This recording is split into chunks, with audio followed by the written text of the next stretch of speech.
इस वक्त जो खबरें आ रही हैं पूरे पाकिस्तान से, इस वक्त जो बेचैनी है, ये तो लोगों ने अपने तौर पर बगैर किसी लीडरशिप के छोटे छोटे से एहतजाज शुरू कर दिए हैं। ये खुदा न खास्ता और सिचुएशन वॉलेटाइल हो सकती है।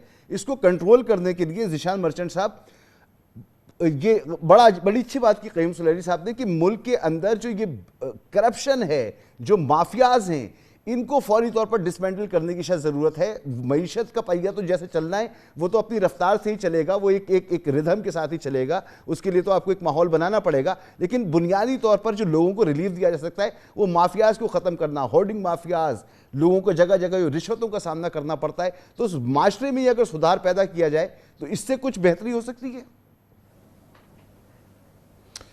बिस्मिल्लाहिर्रहमानिर्रहीम। बिल्कुल आपने सही बात की कि अगर इन माफियाज के ऊपर कंट्रोल कर लिया जाए तो शायद माशरे में कुछ एक पॉजिटिव सिग्नल जाएगा। लेकिन सवाल ये पैदा होता है कि इस वक्त की जो पोजीशन है, हम तो मिनहसुल कौम झूठ बोलते हैं, हम मिनहसुल कौम एक दूसरे के पैर खींचते हैं, हम किसी को आगे जागते हुए देख ही नहीं सकते। हम तो अपने ही चक्रों में पड़े हुए हैं कि हम भले हमारा सर्वाइव हो जाए, कुछ ना कुछ, दूसरा भले कहीं भी गिरता है गिर जाए।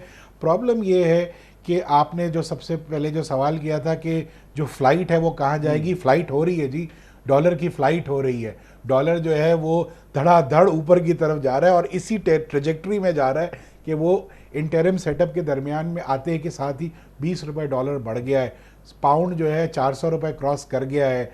यानी हम जो हमारी जितनी भी चीज़ें हैं, एक कंपैरेटिव में अभी बहुत सारे जो सोशल मीडिया पे कंपैरिजन्स छप रहे थे तो मैंने उनमें से एक कंपैरिजन देखा तो मुझे नज़र ये आया कि जो ये इंटरिम गवर्नमेंट सेटअप में जो भी प्राइसेस हैं वो हर चीज़ की प्राइस जो है वो डबल हो गई है।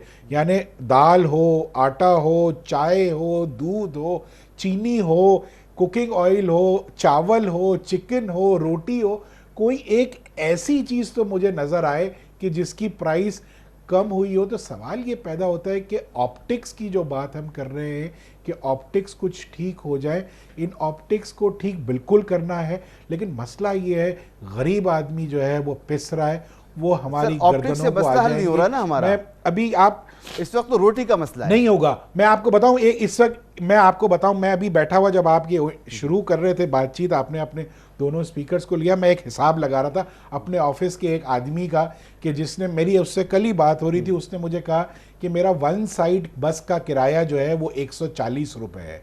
यानी उसको जो वो आता और जाता है दिन में 280 रुपये उसका किराया है। तो मैं अभी वो 30 दिन पे मल्टीप्लाई कर रहा था तो 7,000 रुपये तो किराया है। फिर दूध मैंने देखा कि अगर वो 1 लीटर दूध कंज्यूम करे, ये बस का किराया है, बस का किराया। 1 लीटर, अगर वो 1 लीटर घर में उसके 5 लोग हैं, जी जी जी 5 लोग हैं उसके घर में, और वो हर रोज़ 1 लीटर दूध कंज्यूम करे तो 6,900 रुपये का दूध उसको मिलेगा।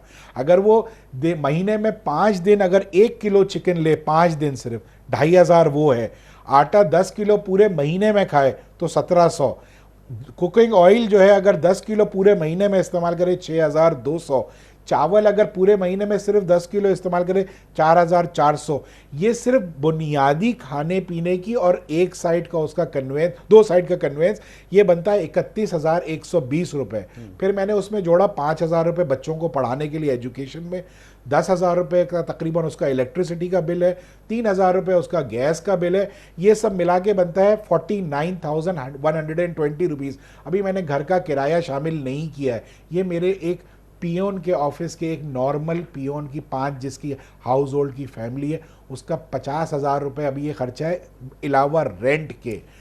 सर इसमें बीमारी आज़ादी है, इसमें और चीज़ें हैं, वो तो कहीं शामिल ही नहीं है। बीमारी डाला नहीं, कपड़े लत्ते डाले नहीं, कपड़े लत्ते भी नहीं डाले, खाना पीना यानी नहीं, बाहर का कोई चीज़ नहीं डाली। इसमें उसके बच्चे अगर रोज़ाना खिलौने और टॉफियाँ मांग ले तो सर वो उसके लिए मुश्किल पड़ जाए उसको, वो तो नामुमकिन है, नामुमकिन है। ये खर्चा सिर्फ 50,000 रुपये का है। तो सवाल ये पैदा होता है, मिनिमम वेज हमने 32,000 रुपये रखा हुआ है, कौन सरवाइव करेगा? पेट्रोल बढ़ता चला जा रहा है, डॉलर बढ़ता चला जा रहा है, बिजली बढ़ती चली जा रही है, गैस बढ़ती चली जा रही है, हमें हर चीज़ पे से सब्सिडीज़ ख़त्म करनी है, आने वाले दौर में ये चीज़ें मज़ीद बढ़ेंगी।